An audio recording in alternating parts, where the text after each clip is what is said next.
네, 힘들었던 지난주를 잇고 이번 주도 오름세를 이어갈 수 있을까요? 계속해서 시장 점검 이어가겠습니다. 디멘션 투자자문 송재경 대표 나오셨습니다. 안녕하세요. 안녕하세요. 네, 대표님, 올해도 정말 얼마 남지 않았습니다. 상반기 대비 좀 하반기가 어려웠던 만큼 남은 연말 좀 투자 전략을 잘 세워봐야 할 것 같은데요. 대표님과 매주 월요일 만나뵙게 될 텐데 잘 부탁드립니다. 네, 잘 부탁드립니다. 먼저 지난 금요일 뉴욕 증시는 일제히 좀 조정을 보였습니다. 파월 의장이 이제는 금리 인하 속도를 조금은 조절해야 한다라고 말하면서 시장에 좀 차익 실현이 이뤄졌는데요. 고공행진하는 뉴욕 시장 물가 지표 좀 경계해야 하는 수준일지, 그렇다면 송 대표님은 좀 12월 FOMC 어떻게 예상하는지도 궁금합니다. 결론부터 말씀드리면 이제 인플레이션 하락, 그러니까 디스인플레이션이죠. 그러니까 재작년에 한 9%대 찍고 쭉 내려오던 것이 지금 정도 수준에서는 좀 멈춘 것 같다라는 게 이제 연준의 판단인 것 같고요. 이제 멈춘 수준이 원래 그 장기 목표인 2%에 딱 붙어서 멈췄으면 다행인데 지금 여전히 3% 초반 정도까지 해서 멈춰버려서 여기서 더 이상 내려갈 것 같지 않다라는 우려 때문에 그런 측면에서 놓고 보면 말씀 주신 대로 파월 의장이 지난주 말 그런 그 연설에서 상대적으로 이제 속도 조절론 얘기를 했습니다. 그런 측면에서 놓고 보면 이제는 연준에서 원래 시장에서 예상했던 내년에 4번, 6번 이렇게 금리 인하하는 것에 대해서는 상당히 좀 상대적으로 좀 후퇴할 가능성 열어두셔야 될 것 같고요. 특히 지금 보시면 미국의 그런 연준의 기준금리를 가장 잘 쫓아다니는 것이 시장의 미국 국채 2년물 금리입니다. 네. 이것이 10월 말에 3.56%까지 내려왔다가 지금 가파르게 올라와서 지난 주말까지 해서 거의 4.3%까지 많이 올라왔어요. 10년물은 4.45를 터치하고 4.44 정도에 좀 머물러 있는데 대충 지금 2년물 금리가 지금 4.3을 상회한다는 걸 본다면 지금 올해 한 번 남은 FOMC에서 그 베이비 컷 25bp 인하 가능성도 낮아질 뿐더러 내년도 금리 인하가 4-5번이 아니라 2번 미만으로 축소될 것에 대해서 시장이 반영하기 시작했다는 측면에서 놓고 본다면 지금부터는 연준이 이제 금리를 인하하는 방향성은 맞되 그 속도는 상당히 느려질 것이다라는 것에 대해서 우리 투자자분들도 염두에 두시고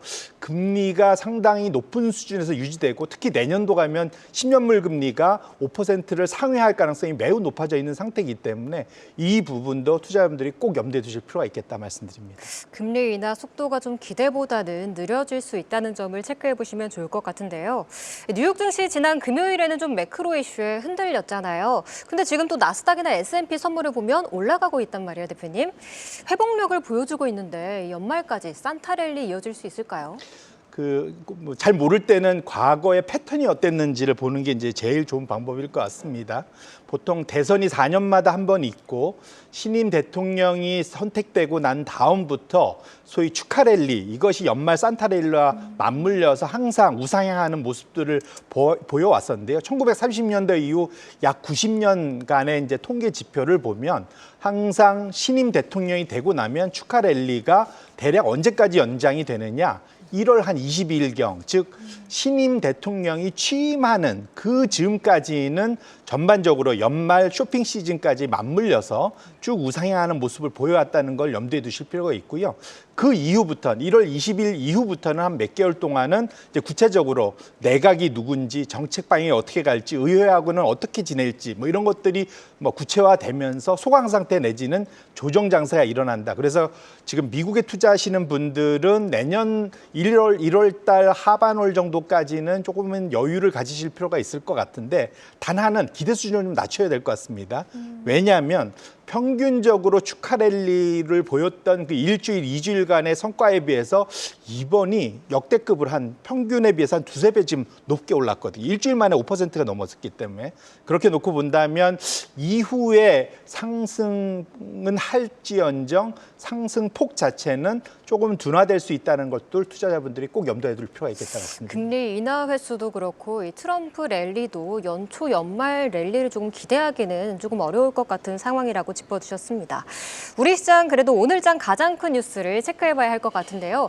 삼성전자가 드디어 좀 칼을 빼들었습니다. 자사주 10조 원을 매수하고 또 3조 원 규모는 소각하겠다고도 밝혔는데요. 그렇지만 또 외국인은 매도하면서 장중 고점 대비는 조금 약해진 흐름을 보였습니다. 이 기대치에 또 못 미친 걸까요? 왜 이렇게 약한 걸까요? 뭐 결론부터 말씀드리면 적절한 타이밍에 제대로 나온 자사주 매입, 결국 주주 환원 정책인데 다만 아쉬운 거는 한 절반만 만족시켰다는 겁니다. 왜냐하면 기왕 할 거면 10조 원 다 그냥 자사주 소각해버렸으면 될 텐데 그걸 굳이 꼭 3조 원은 남겨두고 나머지 7조 원은 가봐서 하겠다 뭐 이런 거지 않습니까? 그런 측면에서는 외국인 투자자들 입장에서는 늘 이런 것에 불만이 많거든요.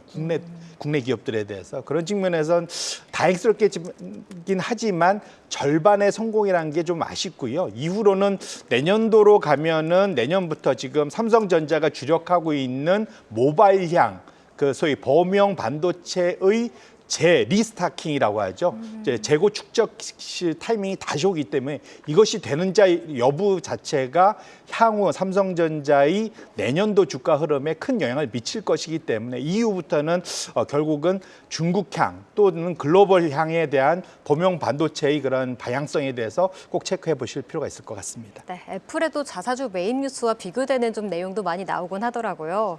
좀 체크해 보시면 좋을 것 같고요. 이번 주에 또 시장이 주목하고 있는 이벤트 바로 엔비디아의 실적 발표가 있습니다. 그런 가운데 또 블랙엘의 서버 과열 문제가 제기되면서 이번 실적보단 좀 향후 실적에 영향을 미치는 게 아닐까 하는 우려도 나오고 있는데 어떻게 보시나요? 예, 좋은 지적 주셨는데 이게 블랙웰 이슈가 올 봄부터 계속되던 이슈입니다. 근데 이제 이게 왜 이런 일이 벌어지냐를 보면 이게 근본적으로 가서는 그 엔비디아의 소위 그 기술 로드맵, 그러니까 소위 신제품을 출시하던 것이 과거에는 2년에 한 번씩 냈었는데 지금 최근 들어와 갖고는 작년부터는 1년에 한 번씩 출시를 목표로 하고 있거든요. 기술은 점점 어려워지는 미세 공정으로 가는데 출시 기간은 2년에서 1년으로 줄어들었기 때문에 성공 가능성이 점점 줄어드는 거죠. 상당히 어려운 상황이기 때문에 어찌 보면 예견돼 있는 그러한 기술 노이즈 문제다 이렇게 보셔야 될 것 같고 이번 실적 발표 때 여기에 대해서 향후의 기술 로드맵에 대해서 어떤 식으로 이거를 해결해 나갈지 그거 꼭 들어보실 필요가 있을 것 같고요. 두 번째로는 지금 엔비디아의 두 번째 탑 5 안에 드는 대표적인 고객사로 알려진 슈퍼마이크로 컴퓨터 회계 부정 이슈 있지 않습니까? 네. 이것에 관련돼서 향후 매출에 어떤 영향을 미칠지 이 두 가지 포인트를 가지고 엔비디아 실적 전망에 대해서 꼭 참고해 줄 필요가 있을 것 같습니다. 네, 알겠습니다. 오늘장 좀 상승을 하긴 했지만 그래도 이번 주 긴장을 놓을 수는 없을 것 같아요. 간단하게 주간 전략 좀 들어볼 수 있을까요? 지금 우리나라는 중국하고 떨어지고 미국에 커플링되고 원했지만 결과론적으로 미국과는 딥커플링되고 있고 중국과 커플링이 많이 되고 있습니다. 왜냐하면 이거는 경제적으로 많이 엮여 있기 때문에 그런 거죠. 그래서 결론적으로는 이후 중국의 방향성이 매우 중요하고요. 중국이 지난주에 발표된 대로 내수가 소매 판매가 살아나는 모습이 보이고 있습니다. 관련해서 우리나라에서 중국과 중국 소비와 관련된 기업들, 종목들 꼭 좀 관심 있게 보실 필요가 있을 것 같고요. 또 연말까지는 좀 조심조심 가면서 연말 배당주 투자도 꼭 염두에 두실 필요가 있을 것 같습니다. 네, 조금은 보수적인 자세로 중국의 방향성에 주목해 보시면 좋을 것 같습니다. 지금까지 디멘션 투자자문 송재경 대표와 함께했습니다. 오늘 말씀 감사합니다. 네, 고맙습니다.